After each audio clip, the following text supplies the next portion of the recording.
agree who's going to focus on what? Yes.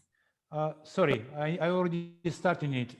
So let's just go with the event, and then we'll figure it out on the way, guys. Yeah, I think everything working already. So good. Okay, so first of all, let me just make it super simple for everyone.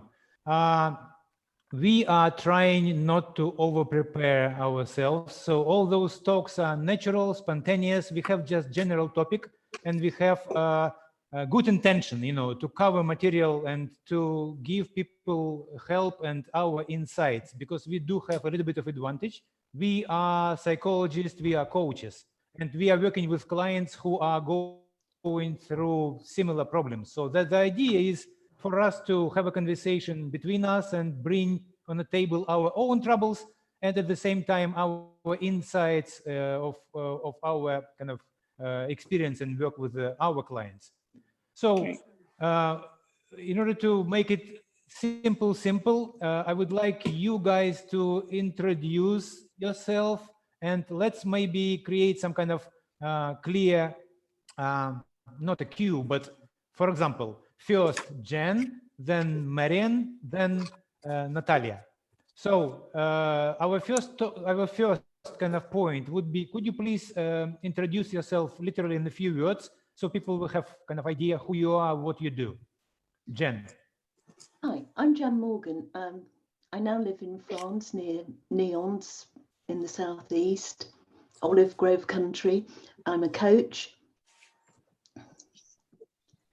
Is there anything else you want to know about? No, it's okay. Good. Okay, perfect. Whatever you feel like. I mean, there is no really any kind of special process. So whatever you feel like saying or describing yourself is totally enough. Awesome. Marian, you are the next. Hi, I'm Marian Costello. I live in London and I coach and also run a small charity of which I'm a trustee. Awesome. Perfect. Natalia? Hello, I'm Natalia. I live in Russia, in Moscow, and I'm a psychologist and a coach. And I work also in the university as a lecturer, professor. I teach coach. Okay, perfect. Natalia, there is something, a little bit something from your microphone. I'm not sure if other people also kind of sense it, but maybe, yeah, maybe to bring it a little bit closer or some, I sense, at least from my side, that there is a little bit of issues with microphone. So some pieces of sound disappearing. Guys, thank you very much. First of all, I'm sure that, of course, you could tell about yourself in a much more depth. I mean, everyone came from huge experience of working in different industries, and yeah, but right now we would like to make it kind of as simple, as short as possible. We all coaches, and we have our own kind of education, specialization, and experiences kind of working in different industries and so on. But today we would like to address one of the painful points, which is working from home. And suddenly lots of people got themselves locked in a very, very confined kind of environment, and many of people found themselves together with the relatives, with the families around, and unusual circumstances to actually to execute your duties and to, you know, to be efficient and productive in a new environment. So that's the topic for us to discuss. And I would like to start with the, you know, with the circumstances. So what from your experience, guys, what from your experience you found the most difficult to deal with in terms of circumstances? I am asking this question because I just want us to, first of all, to clarify how the problem manifests itself. How do you know you have a problem or people have a problem? So, Jen, what do you find the most difficult in this situation, in your circumstances? I think inner motivation. It's just too easy to say, oh, I'll do that tomorrow. Yeah, that's true. I mean, there is no one behind you tells you or kind of having some kind of deadlines, and maybe the deadlines exist, but in terms of when you will exactly be kind of going through the execution, there is no really any regulator behind you. Okay, thank you, Jen. Marian? I think for me, it's about having structure, knowing what I'm going to do. So having that push, you know, so try and not put off to tomorrow what I could do today. And I found working with a group of other people, talking to them has helped me. Yeah, okay. So that's the most difficult part. Natalia, what do you find as the most challenging in that particular situation of lockdown and crisis? I find the most difficult task for me is to separate my personal life and my work, because now I work at home. I don't go to the office, to the university, and it is too difficult to explain to everybody of my family that if I stay home, it doesn't mean I don't work. I work a lot, really a lot, and how to separate it's too difficult. Yeah, okay, yeah. I am sure lots of people can resonate. I mean, that suddenly we supposed to do like a work and run our projects and totally surrounded by family members. And yeah, it's not always kind of easy task. I would say, yeah, it could be really challenging. Okay, so we know that I'm sure the problem manifests itself in many different ways, but at least for us, Jen, Marian, and Natalia defined what is difficult for them. As for me personally, what I found difficult right now is to stop working. I mean, well, before I had the excuse, you know, I need to go to training. I have trainings outside, kind of in the park, or I need to go for a run, or I could go, at least I could go have a, I don't know, lunch outside in some cafe with my wife. We just go and it's automatically is a break from work. Now, yeah, I mean, 0 breaks. I could work from 8 o'clock in the morning to 10 o'clock in the evening, and if I do not do any forceful kind of, I am not creating the strategy or rules to follow, I will find myself exhausted and completely working non-stop. I mean, that's for me personally is the challenge, the big one. Okay, so how do you personally going through challenges which you just mentioned?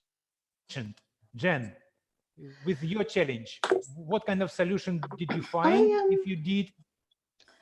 I set myself little deadlines. I don't go as far as doing Gantt charts and things, but I decide on the 3 things I really must do today. And I feel quite pleased. Oh, I've done that. And I'm fortunate I have a garden. And when it's not raining, I'm out gardening as well, for both exercise and not to spend all day in front of a computer screen. Jen, please don't mention it. Don't mention your garden, because you're gonna make everyone on this planet envy to go right now in the garden and do gardening. Now that's a dream, you know, that's really dream. Yeah, well, lots of people are locked down, kind of me myself in apartments. That's very nice. You're very fortunate. Okay, so getting out, that would be, and having deadlines. And okay, how do you, I'm just curious, how do you choose those 3 things to do? What are your criteria which you use? I've got quite a large project at the moment, and I'm refining it. So I break down a big task into 3 more achievable ones, because I find if it just seems endless, I think I haven't made much of a dent on it. So I say I'm going to do, say, chapters 1 to 2 or something like that, but break it down into bite-sized, well, bigger than bite-size. And sometimes I say to myself, "Ooh, how much can I do in an hour? Really focused." And then I can give myself a break. Okay, regular breaks, chunking the big task to the smaller ones. And still my question is my question remains, from those chunks, how do you choose which one to do? I mean, because like project could be hundreds of chunks. I mean, do you have any prioritization kind of process? Which ones are more important than others?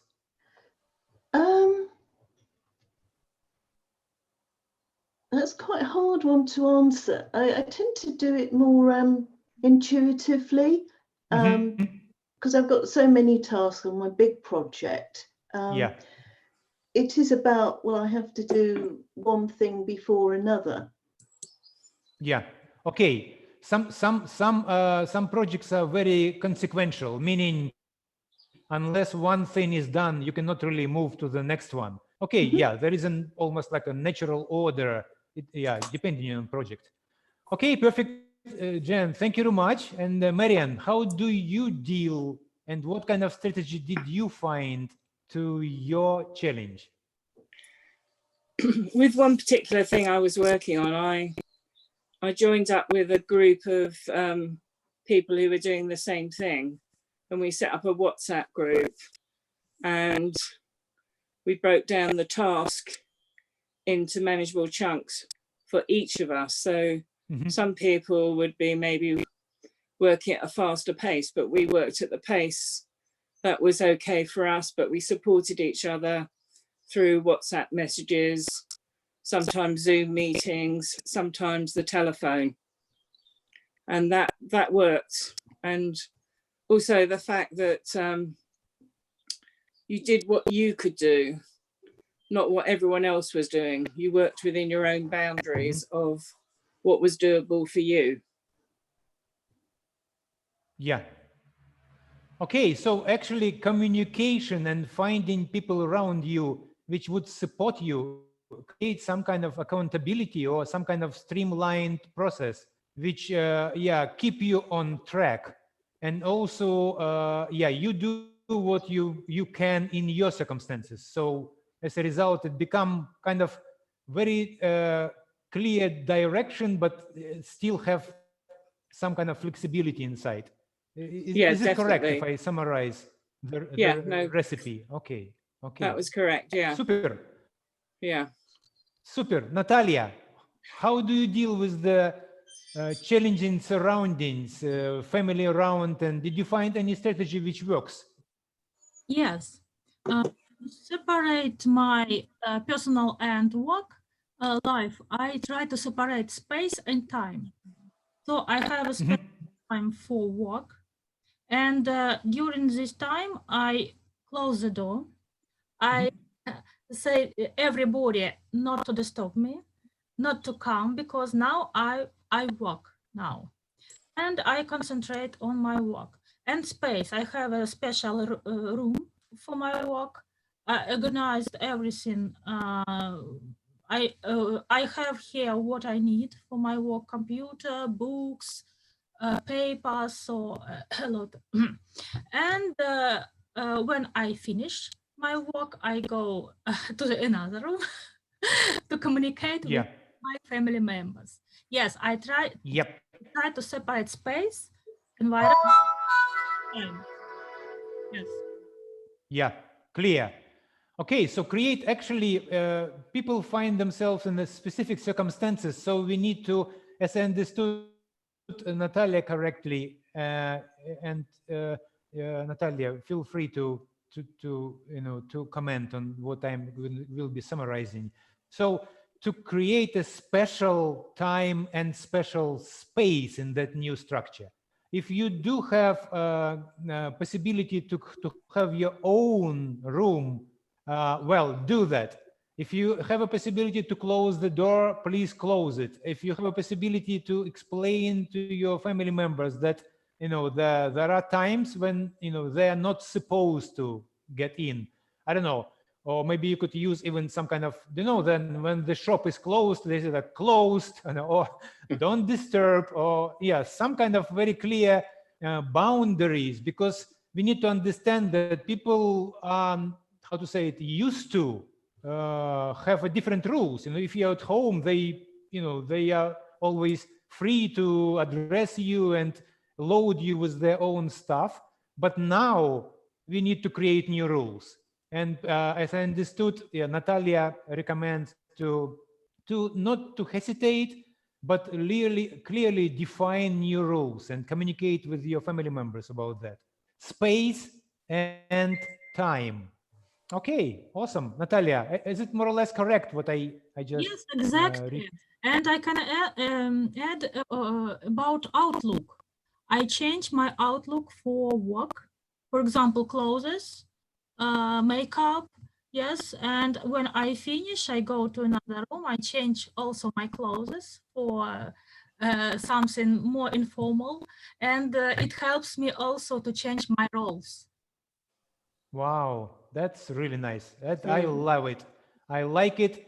And yeah, usually people, when they go to job, kind of to their work, they do have different clothes. So why not to keep that, you know, in your home environment?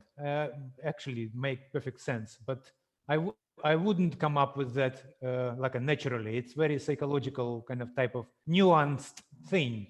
Very nice. I like it.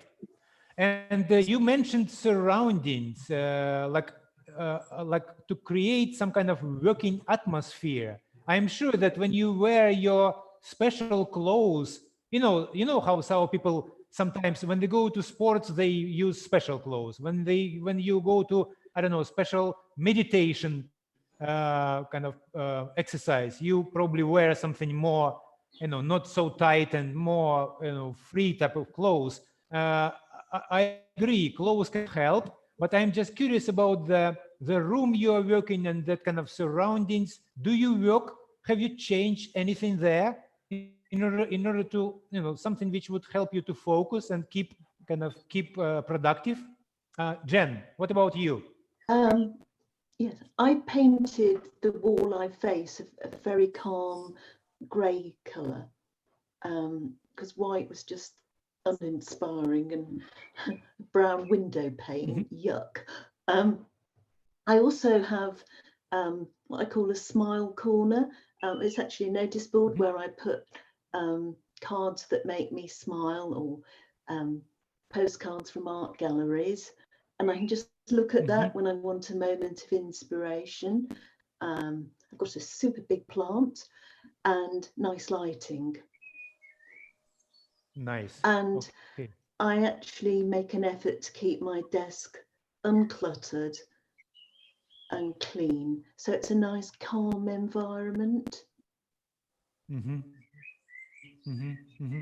Guys, thank you very much, Jen. Awesome. I believe those so-called small details make a huge difference. I mean, somehow I agree with you that when you pay attention to those small things which eventually influence your productivity, influence your mood, you know, that subconsciously those things are, you know, on a long term, they make a huge impact. You know, staring in the wall, or having bad lighting, or a table which is full of stuff, well, eventually it creates, you know, some kind of cluttered inside, you know. Yeah, I totally agree. Awesome, very nice. Marian, what about you? How you worked, if you did, around kind of your environment where you work? Have you done anything? Well, basically what I do is when I'm like doing certain aspects of work, I'll have a table and I'll put my things on that for when I'm working, and it's all there and easy to access. But when I've finished what I'm doing, I then put that all away and close it down so that I know I've completed work and it's not continually sort of come to me, come and do this type thing. Okay, perfect. Natalia, can you add anything? You already mentioned changing clothes and yeah, have you done anything in relation to your like a direct working environment, like in your room or? Yeah, you see, it's very difficult to stay every day in the same room all the day. The same environment. So I try to change something to put some, I don't know, some books to another, some items to another place. And as I work a lot online, I change every day my virtual background. You see, now it's another one, and I try every day to create my own background, my own virtual reality. Nice, nice. To create variety the way you can. I mean, of course, we are limited in that kind of, yeah, in our choices, but nevertheless, what you can do, you do. Okay, awesome. Okay, in this case, let's do reverse order. Right now, I am talking with Natalia. So the one more question I have to all of you guys. How do you take care of yourself? It's a huge part. I don't know, people are often kind of underestimate how much or how efficient they are. Actually, a lot depends on how you take care of yourself. I mean, to be productive and to be efficient at work and taking care of yourself, it's the two parts of one thing. So you really cannot be productive if you have no energy or you are tired, or so taking care of yourself, it's a part of being efficient and productive. So, and that's why I'm curious how each of you are taking care of yourself in this kind of, in this specific crisis lockdown situation. And we start with Natalia, going backwards. Yeah, you see, it's very difficult because you stay home and you have no possibility to go around as usually to sports, to do sports, for example. So I stay home and I make exercises which I can do at home. I try at least, I try to spend at least 1 hour for exercises. It yoga or maybe Zumba using YouTube and dance. Zumba. Okay. Yoga and Zumba. Awesome. Okay. Yes, maybe 1 hour of walk and then a little break and to do only some exercises because to all the day with a computer is not healthy. So I have a special schedule for my eating and dinner, supper. It's necessary to keep the schedule of it. You see. So the next is sleeping. Sleeping is very important. And now when we are stay at home, a lot of people sleep all the day, then sit all the night. All the night. Yeah, I already heard many cases like this. Exactly. Yes, okay. It's not healthy as well. So I try to stay, to wake up a little earlier, not so early as when I worked in the university, of course, but earlier than not to sleep till noon. Yeah. And go to the bed not very late. Yeah. Okay. Guys, okay, again, quick summary. And as I understood, Natalia, yeah, taking care of yourself, first of all, is, guys, to find your own routine as quick as possible and maintain it. I mean, your eating kind of hours, your resting hours, when you sleep, and try to keep it. I understand it's tricky, a little bit more tricky than normal, to keep that routine intact. But if you do that, your body and your energy level will still be kind of sustainable for you to be productive at work. Is it more or less kind of, Natalia, is it correct what I, as a summary? Exactly. Every routine is very important, especially in the morning. And when you do every routine in the morning, then you are ready to work after it. And exercises, so special time, special type of exercises, which not every type of exercises now is possible in your environment, but some like a yoga, Zumba, or something which does not require too much space maybe, or it's still possible. Thank you very much, Natalia. And Marian, what about you? How do you take care of yourself? Well, I make sure that I'm drinking plenty of fluids throughout the day. I also do stretching and breathing exercises at regular intervals, and I only sit for a maximum of an hour in one place, and then I get up and I have a walk. Lucky enough to have a garden, so I can go and walk around the garden. So it's just keeping that mobility going and having that fluid intake. Perfect. Liquid, fluid, moving, trying not to sit, or if you sit like a limited amount of time. So and very nice.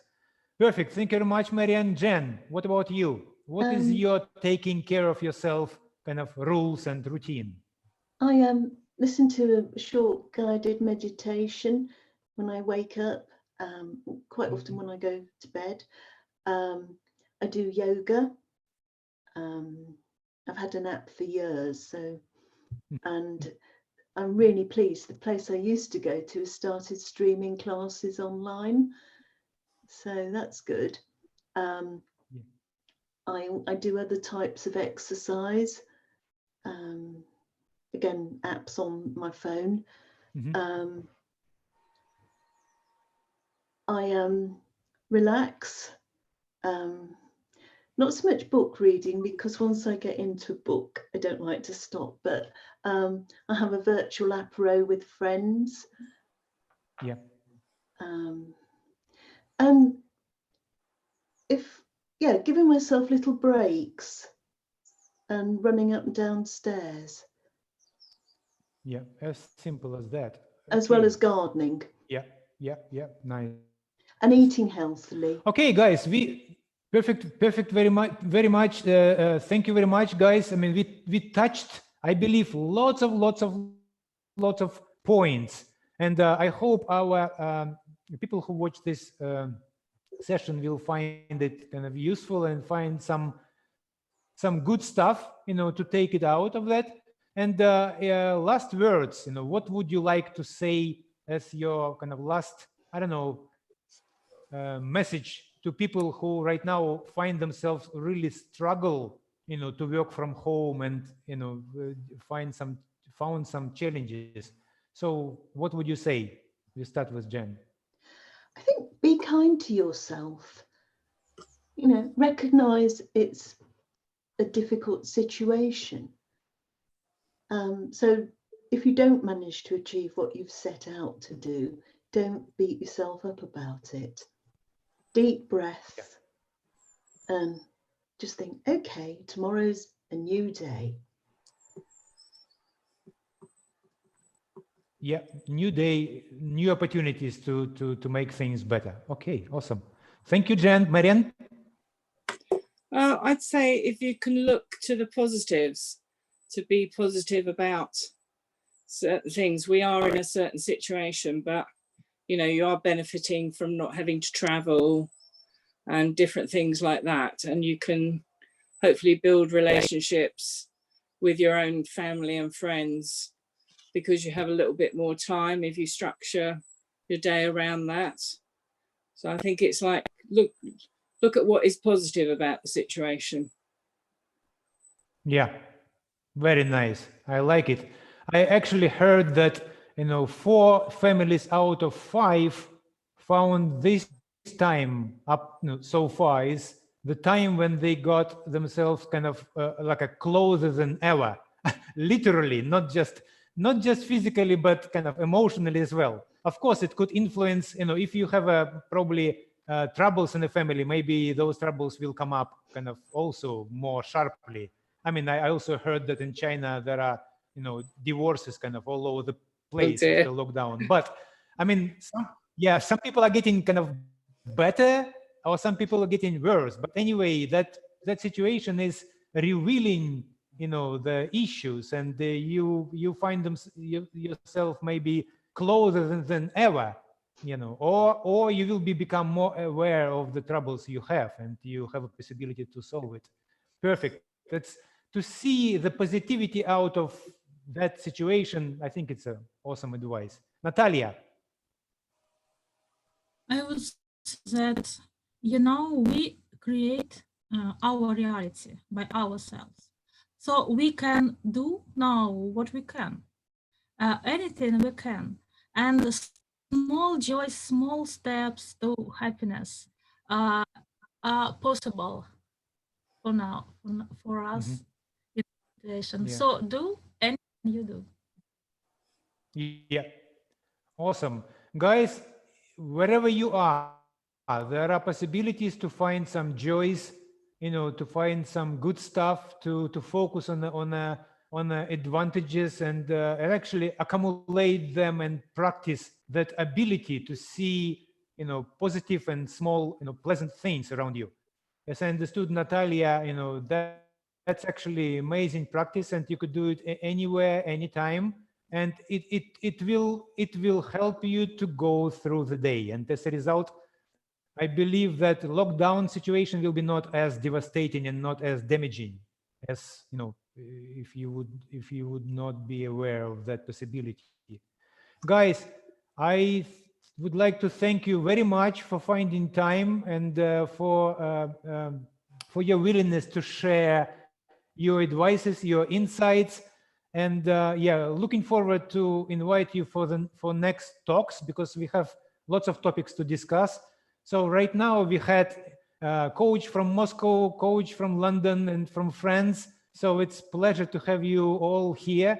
And yeah, see you next time. Have a nice day, nice Sunday. Bye-bye, You everyone. too. Bye. Thanks. Bye. Yep, bye-bye. Bye. Bye.